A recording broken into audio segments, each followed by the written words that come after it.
모든 길에는 이야기가 있습니다. 더 멀리 갈수록 길은 더 험난해지고 예측을 벗어나지만 그 순간들은 더 오래 기억되고 더 많이 이야기하게 됩니다. 그 이야기들을 발견하기 위해선 최적의 머신이 필요합니다. 강력함과 견고함을 갖춘 탁월한 머신, 올류 소렌토를 소개합니다.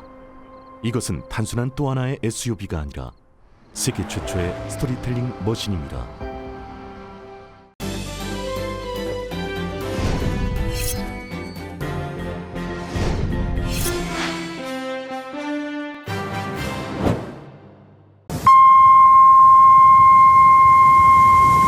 새봄 새희망 라디오 서울이 함께합니다.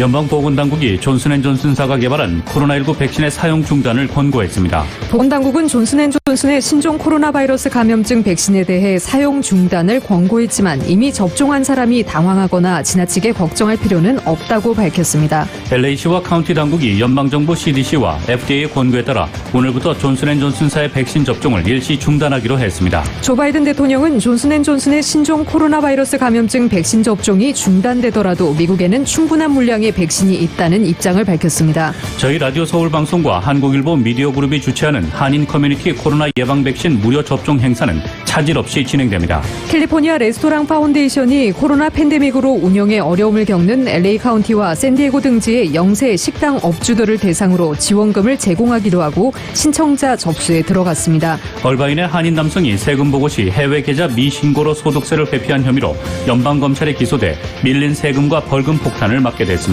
전 세계적으로 한국의 위상이 높아지면서 최근 AP 과목에 한국어가 개설돼야 한다는 목소리가 더욱 높아지고 있습니다. 조 바이든 행정부가 전임 트럼프 행정부의 반이민 정책을 되돌리기 위한 노력을 펼쳐왔지만 트럼프 시절 불어난 대규모 이민 비자 적체가 여전히 해소되지 않고 있습니다. 조 바이든 행정부가 끝없는 전쟁을 벌이고 있는 아프가니스탄에서 오는 9월 11일까지 주둔 미군을 철수하기로 결정했습니다. 김정은 북한 국무위원장이 올해 핵실험이나 장거리 미사일 시험 발사 재개를 검토할지 모른다는 정보 당국의 공식 평가가 나왔습니다.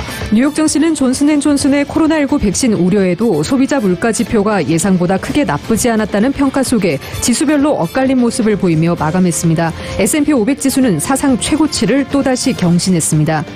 LA 지역 내일도 약간 구름 끼겠습니다. LA 지역의 내일 낮 최고 기온 63도, 밤 최저 기온 51도입니다. 이상은 이 시간 주요 뉴스입니다. 이 시간 주요 뉴스는 공항에서부터 목적지까지 모바일 체크인과 첨단 공기순환 시스템을 통해 안전한 기내 환경과 여행을 제공하는 아시아나 항공 제공입니다. 애청자 여러분 안녕하십니까? 조희정입니다. 안녕하십니까? 이균우입니다. 2021년 4월 13일 화요일 라디오 서울 이브닝 뉴스 1부입니다.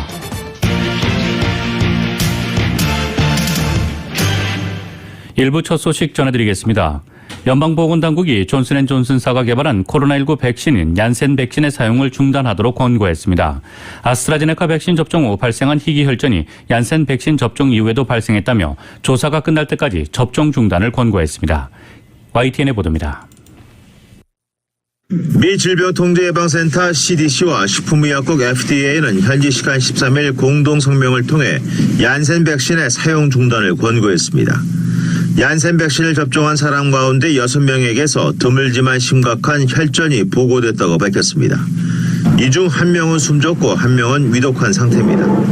6명 모두 18세에서 48세 이하의 여성으로 접종 후 6일에서 13일 사이에 혈전이 발생했습니다.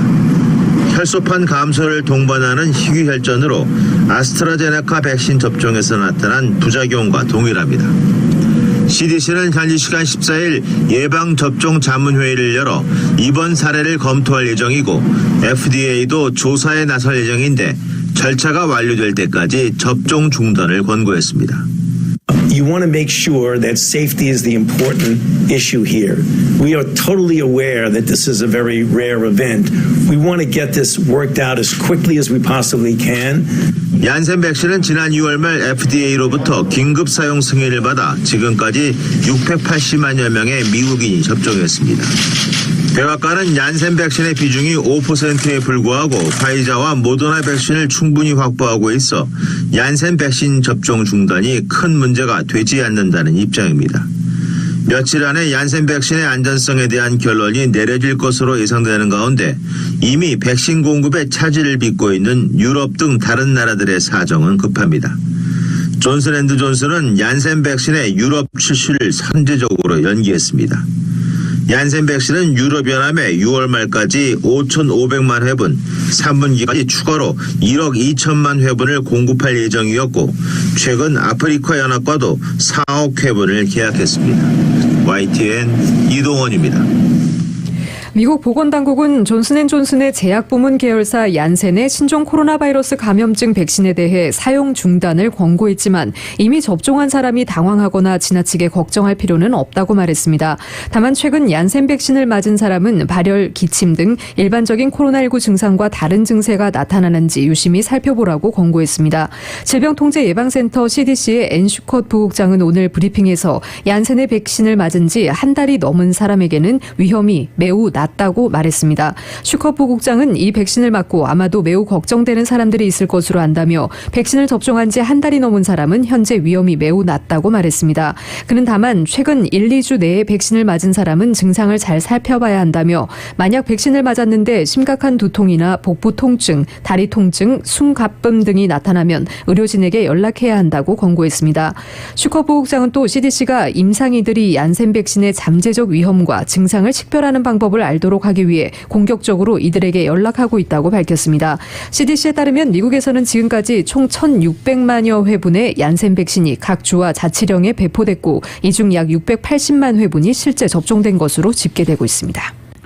조 바이든 대통령은 존슨앤존슨의 자회사인 얀센의 신종 코로나 바이러스 백신 접종이 중단되더라도 미국엔 충분한 물량의 백신이 있다는 입장을 밝혔습니다. 바이든 대통령은 이어 충분한 백신이 있고 의심할 여지 없이 미국인 100%가 맞을 수 있는 물량이라고 강조했습니다. 화이자와 모더나 백신은 2회 접종해야 하기 때문에 6억 회분은 3억 명이 맞을 수 있는 분량입니다. 미국의 인구는 3억 3천만 명인데 곧바로 백신 접종이 가능한 인구는 2억 6천만 명 정도입니다. 바이든 대통령의 이러한 발언은 얀센 백신 접종 중단 권고에 따른 대중의 불안감을 달래는 차원으로 보입니다. 미국 내에서는 공화당 강성 지지자들을 중심으로 백신 자체에 불신을 보이는 이들이 적지 않습니다. 당국의 백신 접종 계획에 차질이 빚어질 수 있다는 우려가 이어져 오고 있습니다. 백악관은 이날 제프 자이언츠 코로나19 조종관 명의로 낸 성명에서 국가 차원의 접종 계획에 큰 영향이 없을 것이라고 밝혔습니다. 자이언츠 조종관은 얀센 백신은 미국에서 지금까지 접종된 백신 중 5%가 안 된다면서 화이자, 모더나 백신이 충분히 확보된 상태라고 강조했습니다. LA시와 카운티 당국이 연방정부 CDC와 FDA의 권고에 따라 오늘부터 존슨앤존슨사의 백신 접종을 전해드린 것처럼 일시 중단하기로 했습니다. 이로써 LA시 당국 산하의 모든 접종소들은 추후 통보가 있을 때까지 존슨앤존슨사의 백신 접종을 일단 중단하게 됩니다. LA시 당국도 오늘 오전 트위터를 통해 오늘 존슨앤존슨 백신 접종 예약이 잡혀있는 주민들은 화이저나 모더나 백신을 접종받게 될 것이라고 밝혔습니다. LA 카운티 당국과 가주 보건당국도 오늘 오전 존슨앤존슨사의 백신 접종을 일시 중단한다고 밝혔습니다. LA 카운티 당국은 존슨앤존슨 백신 접종의 안전성 여부에 대한 연방정부의 조사 발표가 나올 때까지는 존슨앤존슨 백신 접종을 일시 중단하기로 하고 예약이 잡힌 주민들에게는 예약을 연기하거나 아니면 화이저나 모더나 백신 접종으로 예약을 변경할 것을 조처할 계획이라고 밝혔습니다. LA시와 카운티 정부는 주회 차원에서 이 같은 조처를 취했다고 밝혔으며 연방정부의 조사 발표가 나올 때까지 수일 동안 한시적으로 취하는 조처라고 강조했습니다. LA 카운티는 존슨앤존슨 백신 접종의 일시 중단으로 인해 카운티 주민들의 백신 접종에 큰 차질이 예상되지는 않는다고 밝혔습니다. 롱비치와 오렌지 카운티도 연방정부의 추가 지침이 나올 때까지는 존슨앤존슨 백신 접종을 일시 중단하기로 했습니다. 가주보건국도 연방정부의 권고에 따라 존슨앤존슨 백신 접종을 일시 중단하겠다고 밝혔습니다. 저희 라디오 서울 방송과 한국일보 미디어 그룹이 주최하는 한인 커뮤니티 코로나 예방 백신 무료 접종 행사는 차질 없이 진행됩니다. 저희 라디오 서울 방송은 연방정부 기준에 부합해 한인 커뮤니티의 안전한 코로나 백신 접종 행사를 준비 중입니다. 세부 사항이 업데이트되는 대로 접종 예약을 하신 분들에게 통보해드릴 계획입니다. 얼바인의 한인 남성이 세금 보고 시 해외 계좌 미신고로 소득세를 회피한 혐의로 연방검찰에 기소돼 밀린 세금과 벌금 폭탄을 맞게 됐습니다. 보도에 정현호 기자입니다. 오렌지 카운티 얼바인에 거주하는 56살의 민진규 씨가 연방 국세청에 소득세를 보고하면서 홍콩과 싱가포르 등지 해외에 보유한 계좌에서 발생한 이자 소득을 누락시킨 혐의로 연방검찰에 기소됐습니다. 영주권자인 민 씨는 12일 오후 연방검찰에 한 건의 탈세 혐의로 기소됐습니다. 검찰이 공개한 소장에 따르면 민 씨는 지난 2016년 IRS에 세금 보고를 하면서 해외 계좌에서 벌어들인 이자 소득 55만여 달러를 보고하지 않은 혐의입니다. 이자 소득 누락으로 민 씨가 포탈한 소득세액은 16만여 달러에 달합니다. 이와는 별도로 민 씨는 2010년에서 2017년 사이 236만여 달러의 이자 소득을 누락한 중범 탈세 혐의에 대해서 유죄 인정을 하기로 법정 합의를 했으며 합의에 따라 지난 8년 동안에 밀린 57만여 달러의 세금 그리고 액수 이상의 벌금도 내기로 했습니다. 검찰에 따르면 해외 계좌를 보유하고 있다는 사실을 국세청에 보고하지 않았기 때문에 숨긴 계좌에 한해 50%의 벌금을 내야 하는 것으로 나타났습니다.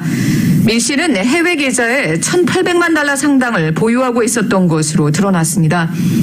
이번 케이스는 IRS가 수사를 맡고 있으며 탈세 혐의는 최고 5년의 실형을 받을 수 있습니다. 민 씨는 오는 26일 산타하나 지법에 출두할 예정입니다. 라디오 서울뉴스 정현호입니다. 40대 얼바인 남성이 터스틴에 거주하는 한인 여성을 상대로 한 증오범죄 혐의로 오늘 구금됐습니다. 터스틴 경찰에 따르면 42살의 조하루 슈앱 남성은 지난 일요일 오전 10시 40분 터스틴의 1600블락 발렌시아 에비뉴에서 한인 여성의 복부를 주먹으로 때리고 인종 비하적인 발언을 한 것으로 나타났습니다. 용의자는 피해 한인 여성이 페퍼 스프레이를 뿌리자 현장을 도주한 것으로 나타났습니다. 경찰은 후에 용의자를 추적해 구금했습니다. 용의자는 증오범죄와 폭행 혐의, 난동 혐의 등으로 구금됐습니다. 전 세계적으로 한국의 위상이 높아지면서 최근 한국어 수강생 수요가 높아지면서 하루빨리 LP 과목에 한국어가 개설돼야 한다는 목소리가 점점 높아지고 있습니다. 최근 시작된 AP 한국어 개설을 위한 서명운동이 호응을 얻고 있는 가운데 이외에도 전방위적인 개설 노력이 절실한 것으로 지적됩니다. 보도에 이은 기자입니다. 13일 한국어진흥재단 주최로 LA통합교육부 관계자 등이 초청돼 진행된 온라인 간담회에서 AP 한국어 과목 개설의 필요성이 새삼 강조되었습니다. 지난 1월 대입시험 주관처인 칼리지보드가 SAT2를 폐지하면서 한국어 시험이 사라지게 되자 AP에 한국어를 개설해야 한다는 목소리가 모멘텀을 얻고 있습니다. AP 과목에 현재 일본어와 중국어가 포함되어 있는데 최근 한류로 미주에서 한국어 수강생이 급증 추세에 있다는 점을 감안하면 AP 한국어 개설 당위성은 폭넓은 공감대를 얻고 있습니다. 한국어진흥재단은 지난 3일부터 AP 한국어 과정 개설을 촉구하는 온라인 청원운동을 시작해 현재 15,165명의 서명을 모았습니다.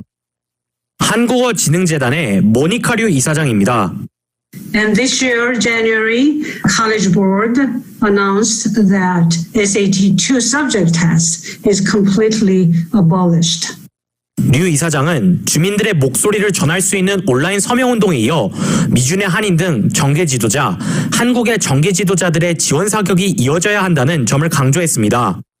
교육가들 외에도 Korean American politicians, Korean government, they don't want to be visible. 근데 LA 통합교육부 이사회의 멤버인 스카 슈멀슨 씨는 이 자리에서 교육자로서 자신의 경험을 비춰보았을 때 영어 외의 다른 언어를 배우는 것은 매우 중요하며 한국어 제2 외국어 교육을 지지한다는 입장을 전달했습니다. There are 1,154 students in Korean dual language program. 1,320 students enrolled in Korean language courses in middle and high school.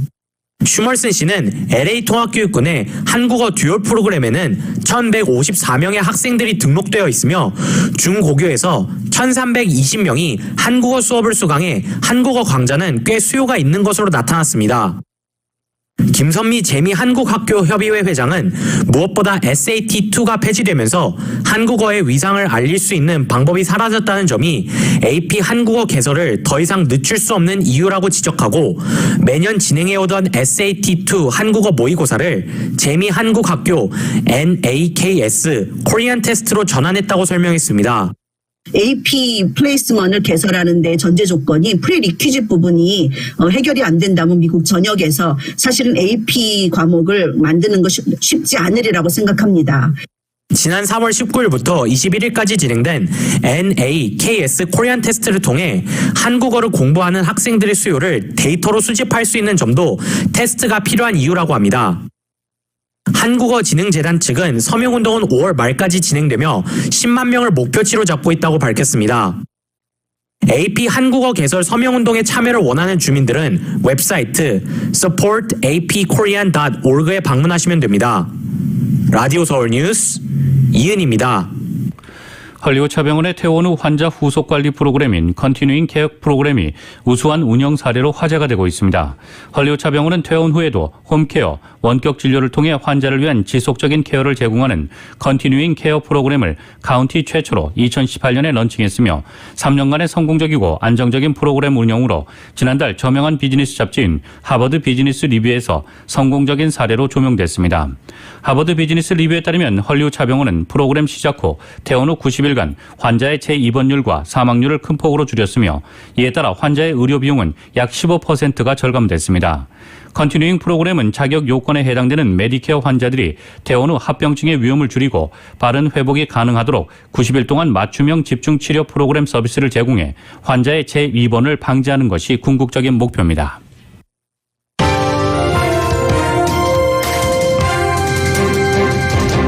라디오 서울 이브닝 뉴스 일부 함께하고 계십니다. 이 시간은 LA와 가든그로브 두 곳에서 모시는 금강안경 검안과 1250만 불 교통사고 최고보상 교통사고 전문 천재변호사 리차드 호프만, 빛으로 태어나는 당신은 카오나 미인, 100% 근적외선 마스크는 카오나뿐입니다. 정직한 빛 카오나 LED 마스크 공동 제공입니다.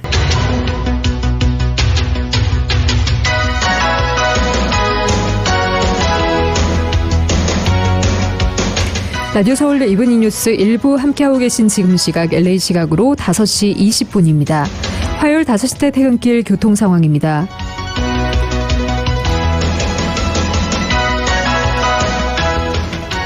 먼저 5번 사우스 방향 가필드 애비뉴 구간부터 15마일대로 정체 현상 보이고 있습니다. 4시 57분경 발생한 추돌 사고로 이 구간 현재 정체 심한 상태입니다. 5번 사우스 방향 슬라우슨 애비뉴 구간에서 4시 57분경 발생한 사고로 이 구간 정체 시작되고 있습니다. 5번 사우스 방향 슬라우슨 애비뉴 구간부터 속도 떨어지기 시작해 15마일대로 정체 시작되고 있고요. 10번 이스트와 교차되는 지점까지 12마일에서 20마일대로 거북이 운행 중입니다. 110번 사우스 방향도 정체 심한 상태입니다. 버논 애비뉴부터 17마일대로 속도 떨어지기 시작해 101번 사우스와 교차 지점까지 6에서 20마일대로 가다서다를 반복하고 있습니다. 반대 110번 놀스 방향 101번 놀스와 교차되는 지점부터 39가 스트릿과 교차 지점까지 11에서 22마일대 속도밖에 내지 못하고 있습니다.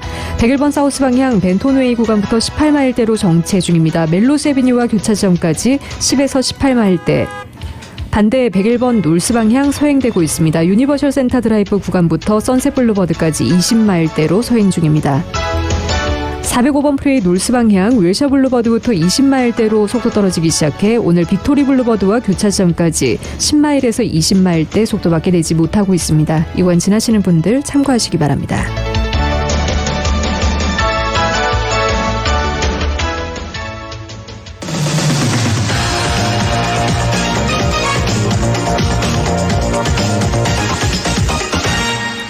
여러분께서는 라디오 서울 이브닝 뉴스 일부 함께하고 계십니다. 캘리포니아 레스토랑 파운데이션이 코로나 팬데믹으로 운영에 어려움을 겪는 LA 카운티와 샌디에고 등지의 영세 식당 업주들을 대상으로 지원금을 제공하기로 하고 신청자 접수에 들어갔습니다. 정현호 기자입니다. 캘리포니아 레스토랑 파운데이션이 서던 캘리포니아 게스 컴퍼니 등과 함께 식당 구제 기금을 마련하고 코로나로 어려움을 겪는 LA 카운티와 샌디에고, 샌프란시스코, 알라메다, 컨, 산호아킨 카운티의 영세 식당 업주들을 대상으로 무상 지원금 신청자 접수에 들어갔습니다. 신청자 접수는 지난 11일부터 시작됐으며 마감은 오늘 18일 밤 11시 59분까지입니다. 지원서 제출은 restaurantscare.org로 하면 됩니다. 업소당 $3,500의 무상 지원금이 제공될 계획입니다. 자격 대상은 LA 카운티와 샌디에고, 샌프란시스코 베이 에어리아 등에 위치한 싱글 유닛 식당으로 직원이 50명 이하인 업소들입니다. 서던 캘리포니아 게스 회사나 샌디에고 게스 앤 일렉트릭 혹은 P&G 고객이어야 하며 현재 영업 중인 식당으로 지난 2019-2020년도에 20% 이상 매출이 감소된 업소가 해당됩니다. 소수개가 운영하는 업소들에게 가산점이 주어집니다. 수혜 업소로 선정되면 $3,500의 무상 지원금 외에도 업소 운영에 활기를 불어넣을 수 있도록 1년 동안 다양한 서비스와 리소스를 제공받게 됩니다. 레스토랑 구제기금은 캘리포니아 레스토랑 파운데이션과 에너지 회사들이 공조해 코로나 팬데믹으로 타격을 입은 소규모 식당의 회생을 돕기 위해 주 전역에서 벌이는 노력의 일환입니다. 라디오 서울 뉴스 정현호입니다.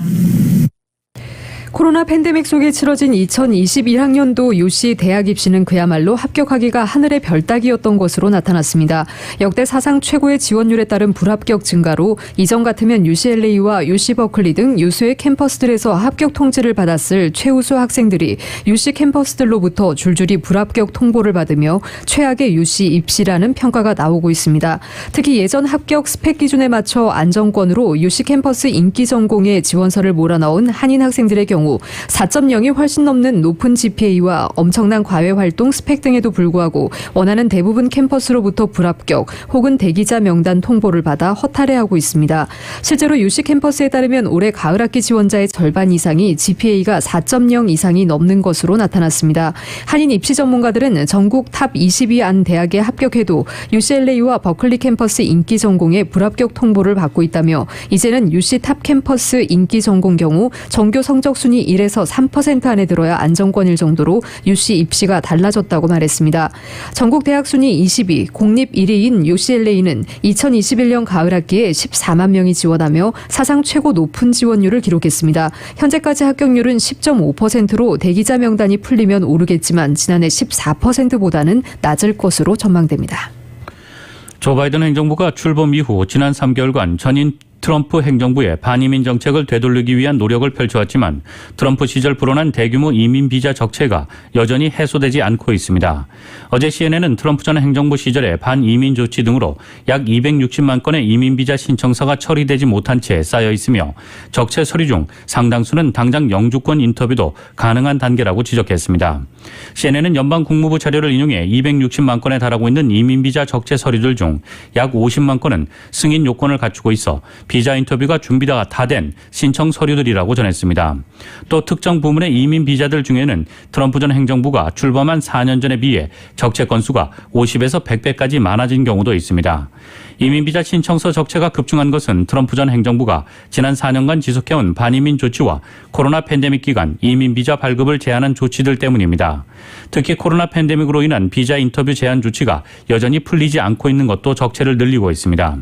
CNN에 따르면 팬데믹 이전인 2020년 1월 국무부는 가족 초청 이민 비자 인터뷰를 22,856건을 진행했으나 지난 1월 국무부의 가족 이민 비자 인터뷰는 262건에 불과했습니다.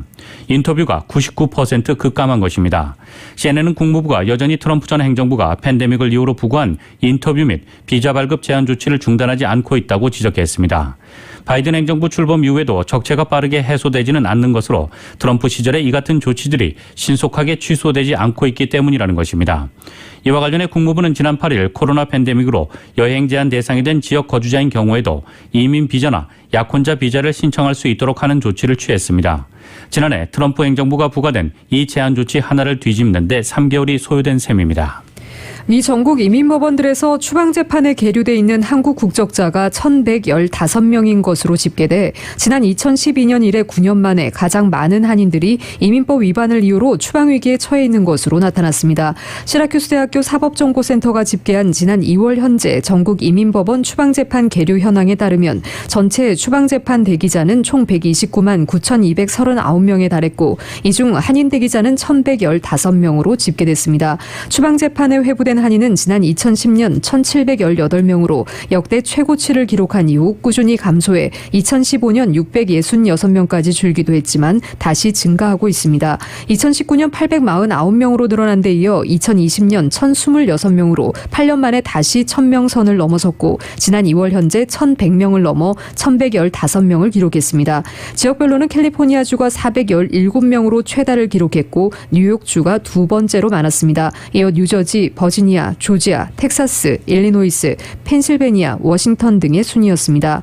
이민법원 추방재판에 회부돼 대기하는 기간도 갈수록 장기화돼 한인들의 경우 3년에 육박하고 있는 것으로 나타났습니다. 시라큐스 대학교 사법정보센터가 집계한 바에 따르면 한인 대기자들의 평균 추방재판 계류 기간은 2월 현재 940일로 3년 연속 증가했습니다. 한인 추방재판 대기자들의 재판 계류 기간은 전체 평균 900일보다 40일이 더 긴 것으로 나타났습니다.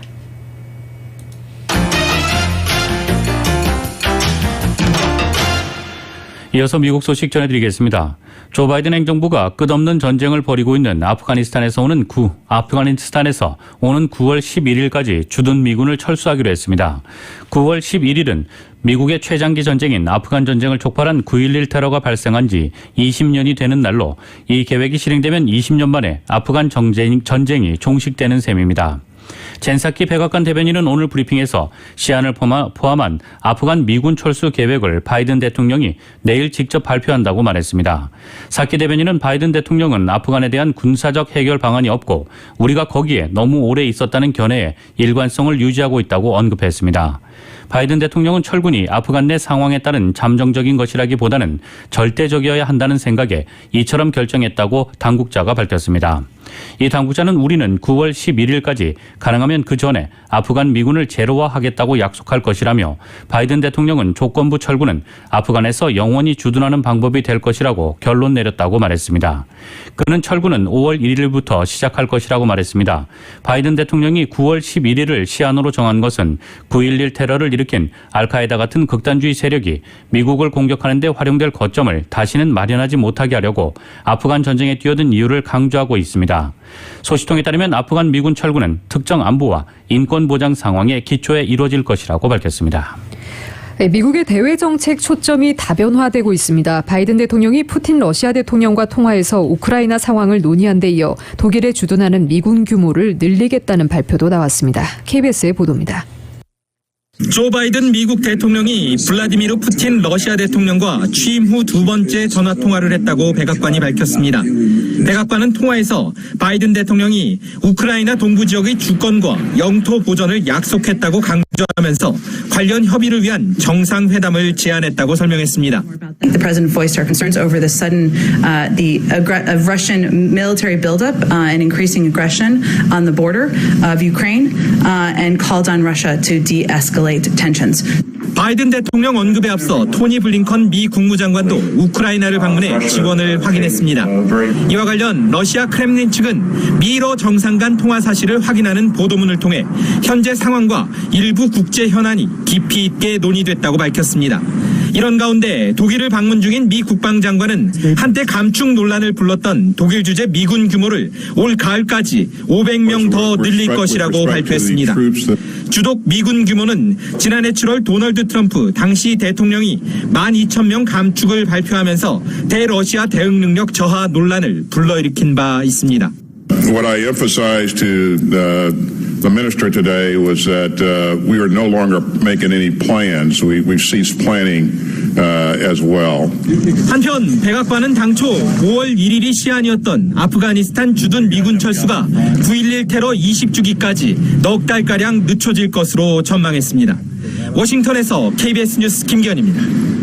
조 바이든 행정부는 오늘 우라늄 농축을 강화하겠다는 이란 발표에 우려를 표명하면서도 미국은 이란과의 핵 협상에 전념하고 있다면서 외교적 해결을 촉구했습니다. 젠사키 백악관 대변인은 브리핑에서 우리는 이러한 도발적인 발표에 대해 확실히 우려하고 있다며 이같이 말했습니다. 사키 대변인은 우리는 외교적 길만이 여기서 앞으로 나아가는 유일한 길이며 간접적으로라도 논의를 하는 것이 해결책에 이르는 최선의 방법이라고 믿는다고 말했습니다. 앞서 이란은 지난 11일 핵 합의상 사용 금지된 개량형 원심 분리기를 보유한 나탄즈 핵시설에서 폭발이 발생, 전력 공급이 중단되는 타격을 입었습니다. 이란은 정전 사태가 핵 합의 복원을 막으려는 이스라엘의 시도라고 주장하면서 오늘부터 우라늄 농축 농도를 60%로 높이고 추가 원심 분리기도 설치하겠다고 밝혔습니다. 이란 핵 합의 참가국 대표단은 지난 6일부터 합의 복원을 위한 협상을 진행하고 있습니다. 바이든 행정부는 도널드 트럼프 전 행정부 때 탈퇴한 핵 합의 복귀를 추진 중입니다. 사키 대변인은 최근 긴장이 고조되는 러시아와의 관계에 대해선 여전히 난제라면서도 군비 통제, 이란 핵 합의 및 기타 문제에서 협력할 수 있기를 희망한다고 말했습니다. 그는 바이든 대통령이 블라디미르 푸틴 러시아 대통령과 통화해 당면 이슈 논의를 위한 정상회담을 제안한 것과 관련해 정상 간의 솔직한 대화를 희망한다고 말했습니다. 바이든 대통령은 통화에서 우크라이나 국경에서 러시아의 병력 증강에 따른 군사적 긴장 고조의 우려를 표했고 미국이 사이버 침입과 선거 개입 같은 러시아의 행위에 국익 수호를 위해 단호히 행동하겠다고 밝혔습니다. 김정은 북한 국무위원장이 올해 핵실험이나 장거리 미사일 시험 발사 재개를 검토할지 모른다는 미국 정보당국의 공식 평가가 나왔습니다. 향후 펼쳐질 대미 협상에서 북한의 조건대로 협상을 이끌기 위한 것이라고 보고 있습니다. YTN의 보도입니다. 미국 국가정보국장실이 공개한 27쪽 분량의 연례 위협평가 보고서입니다. 대량 살상무기 항목에서 북한이 가까운 미래에 위협이 될 것이라고 평가했습니다. 김정은 위원장이 핵무기와 탄도미사일 연구 개발에 활발히 관여하고 있으며 생화학 무기를 겨냥한 북한의 노력이 계속되고 있기 때문이라고 설명했습니다. 그러면서 올해 핵실험이나 장거리 미사일 시험 발사 여부를 검토할지 모른다고 전망했습니다. 북미 비핵화 협상에서 북한의 조건대로 협상하게 하려는 수단으로 사용할 것이란 지적입니다. 지난 2019년 12월 핵실험과 대륙간 탄도미사일 시험 발사 유예를 중단한다고 발표했지만 지금까지 시험하지 않은 것도 같은 맥락이라는 겁니다. 조 바이든 대통령은 취임 후 첫 기자회견에서 비핵화를 목표로 하는 대화가 준비되어 있다고 밝혔습니다. But I'm also prepared for some form of diplomacy, but it has to be conditioned upon the end result of denuclearization. 그런 만큼 북미 협상 재개뿐만 아니라 협상 과정에서도 유리한 위치를 확보하기 위해 북한이 도발을 감행할 수 있다고 미국 정보당국은 보는 셈입니다. 이 같은 정보당국의 인식과 평가는 바이든 행정부의 대북정책 검토에 반영됐을 것으로 보입니다. 지난 2일 한미일 안보실장 협의를 통한 동맹 간 최종 조율에 이어 이렇듯 정보당국의 인식과 평가까지 정리되면서 바이든 정부의 대북정책은 곧 모습을 드러낼 것이란 전망이 나오고 있습니다. 워싱턴에서 YTN 강태욱입니다.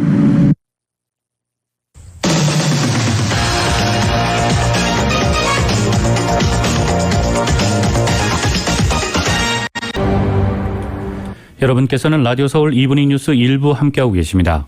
한국 소식 전해드리겠습니다.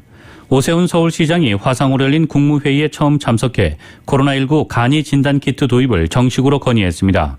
정부는 다중이용시설 출입을 위한 목적으로는 진단키트 사용을 고려하고 있지 않다며 신중한 입장을 보였습니다. YTN의 보도입니다. 오세훈 시장이 국무회의에 참석해 올린 첫 번째 안건은 코로나19 간이 진단키트 도입이었습니다. 자영업자와 소상공인의 피해가 막대한 만큼 새로운 시도와 아이디어가 필요하다는 겁니다. 간이 진단키트를 활용하면 정확도가 다소 떨어지더라도 보조적인 시스템으로 충분히 활용할 수 있다고 강조했습니다. 광범위하게 쓰일 수 있고 장점이 있는데 행정을 바람직하게 하려면 장점을 극대화하고 단점을 최소화해서 현재의 과학기술로 대처할 수 있는 것을 충분히 대처해야 되지 않겠습니까? 그러면서 식당 등 생계형 업소와 종교시설, 대학과 학교 등을 중점 적용 대상으로 거론했습니다. 이에 대해 정부는 진단키트가 빠르게 도입되도록 지원을 강화하겠다며 관련 지침을 마련할 예정이라고 밝혔습니다. 하지만 현재는 요양시설이나 기숙사 등 전파 위험이 큰 곳에 선제적으로 사용하는 목적이라며 서울시의 활용 계획에 부정적인 입장을 나타냈습니다. 이런 것은 이제 의료를 지탱하기 위한 보조적 방법인데 어떤 이제 다중 이용 시설의 출입을 위한 그런 목적으로는 현재까지는 판단하고 있지 않다 이렇게 말씀드릴 수 있습니다. 서울시와 중앙방역당국의 견해가 엇갈리면서 간이 진단키트 도입을 둘러싼 협의도 쉽지 않을 것으로 보입니다. YTN 구수본입니다. 더불어민주당 쇄신 가능성의 실험대가 될 차기 원내대표 선거를 위한 첫 토론회가 열렸습니다. 친문과 비문이라는 대립구도인 만큼 조국 사태에 대한 입장차도 뚜렷했는데요. 원내대표 선거는 의원들이 직접 투표하는 만큼 쇄신의 길목에 선 민주당 내 분위기를 충분히 엿볼 수 있었습니다. YTN의 보도입니다. 민주당이 얼마나 잘 변할 수 있을까? 이를 가늠할 수 있는 차기 원내대표 후보 토론회. 친문 대 비문이라는 명확한 선거 구도는 조국 사태 관련 입장에서부터 도드라졌습니다.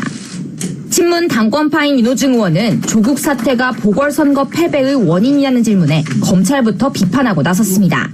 국가의 범죄 수사 업무를 총괄해서 책임지고 있는 이 검찰총장이 인사에 개입한 부적절한 사건이었다라고 생각을 하고요.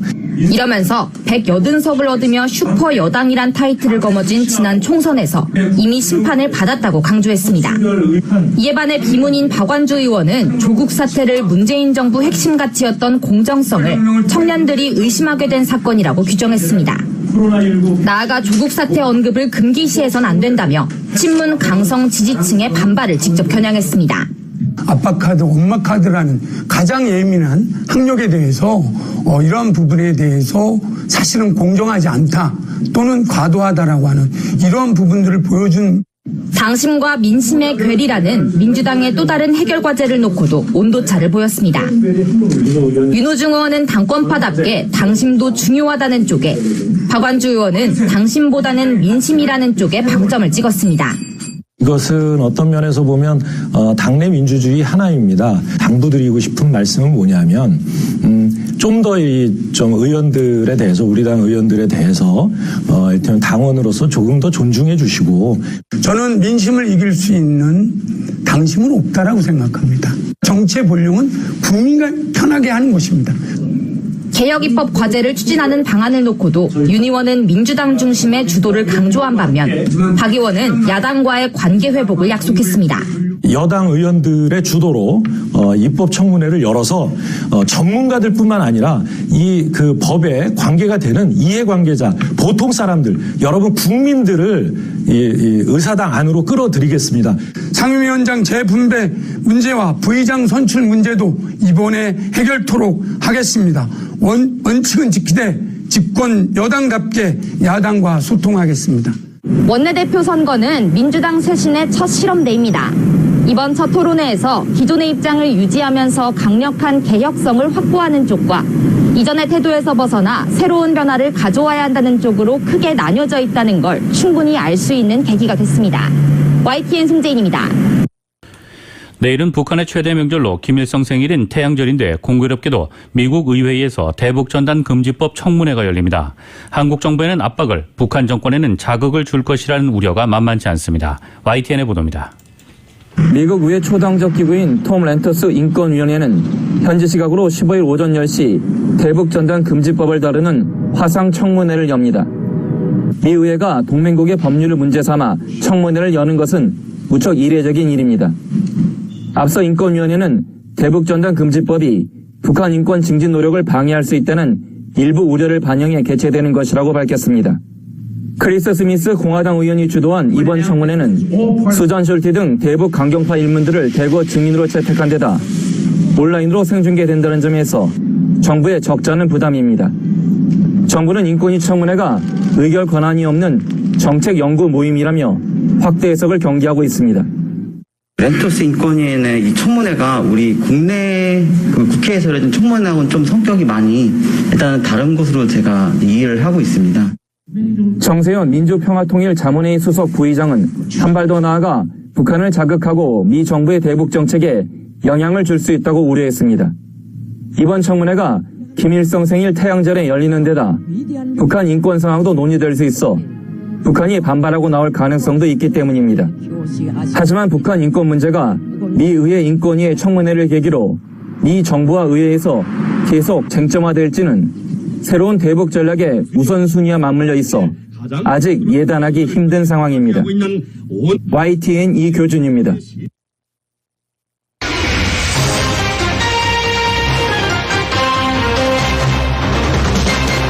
뉴욕 증시는 존슨앤존슨의 코로나19 백신 우려에도 소비자 물가 지표가 예상보다 크게 나쁘지 않았다는 평가 속에 지수별로 엇갈린 모습을 보였습니다.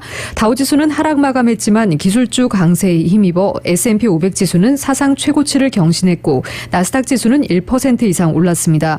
오늘 뉴욕 증권거래소에서 다우지수는 전장보다 68.13포인트, 0.20% 하락한 33,677.27에 마감했습니다. S&P 500 지수는 13.60포인트, 0.33% 오른 4,141.59에 기술주 중심의 나스닥 지수는 146.10포인트, 1.05% 오른 13,996.10에 장을 마감했습니다. S&P 500 지수는 사상 최고치를 또다시 경신했습니다. 코로나19 백신 접종 차질로 경제 재개 확대에 수혜를 입었던 여행 관련 종목들이 하락했고 기술주는 올랐습니다. 알래스카 항공, 아메리칸 항공 주가가 모두 1.5% 하락했습니다. 모더나 주가는 존슨앤존슨 백신 사태에 7.4% 올랐고 존슨앤존슨 주가는 1.3% 하락했습니다. 뉴욕 증시 전문가들은 이번 존슨앤존슨 사태가 시장에 장기적인 영향을 미치지는 않을 것으로 전망했습니다. 뉴욕 유가는 중국의 경제 지표가 개선된 데다 석유 수출국 기구가 올해 전 세계 원유 수요 전망치를 상향했다는 소식에 상승했습니다.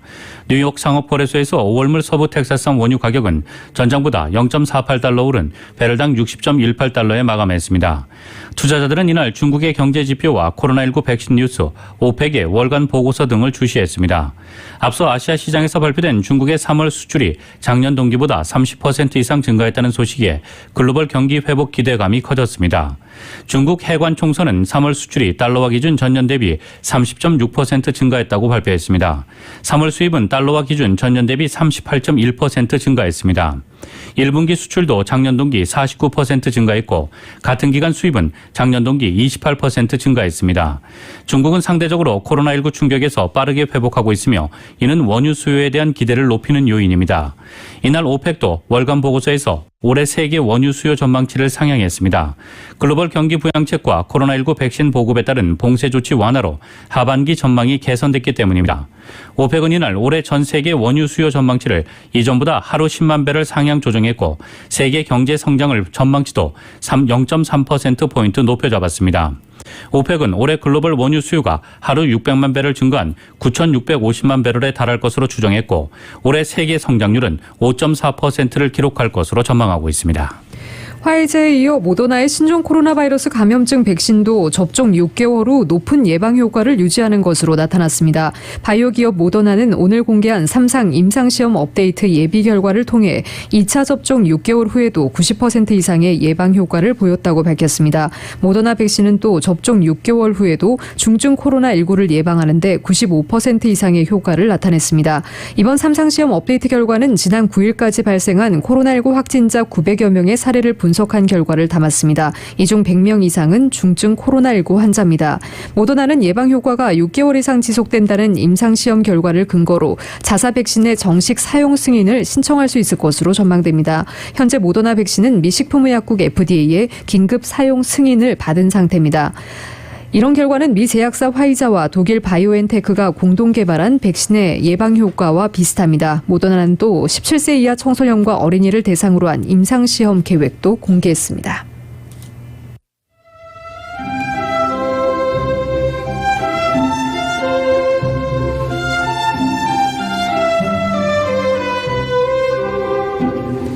(4월 13일) 화요일 오늘 밤과 내일 날씨입니다. 수요일인 내일도 부분적으로 구름 끼겠고 낮 기온도 오늘과 같겠습니다. 한낮에도 역시 서늘한 날씨 예상되고 있습니다. 예년 기온을 훨씬 밑도는 이런 서늘한 날씨는 목요일까지 이어집니다. 하지만 금요일에는 평년 기온대로 낮 기온 오르겠고 주말에는 또 한 번 반짝 더위가 예상되고 있습니다.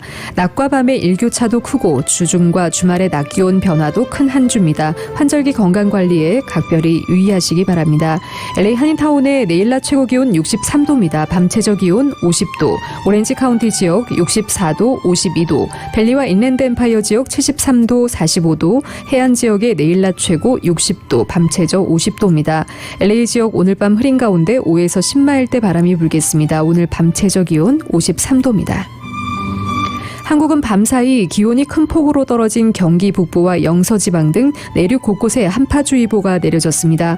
서울의 오늘 낮 최고 기온 화씨 56도, 밤 최저 기온 화씨 37도입니다. 라디오 서울 이브닝 뉴스 1부 이 시간은 LA와 가든그로브 두 곳에서 모시는 금강안경 검안과 1250만 불 교통사고 최고 보상, 교통사고 전문 천재 변호사 리차드 호프만, 빛으로 태어나는 당신은 카우나 미인, 100% 근적외선 마스크는 카우나뿐입니다. 정직한 빛 카우나 LED 마스크 공동 제공이었습니다. 잠시 후 6시 라디오 서울 이브닝 뉴스 2부가 방송됩니다.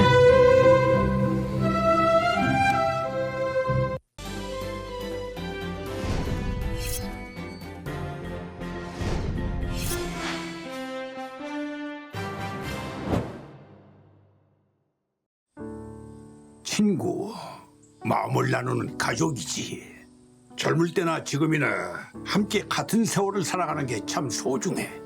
한결같이 옆에서 성실하게 있어줘서 든든해. 한 번 더 걷고 한 번 더 웃어야지 건강하게. 아프지 말고 넘어지지 말고 건강하게 신영 파이팅! 한결같은 성실함으로 건강 버팀목이 되어주는 서울 메디칼 그룹.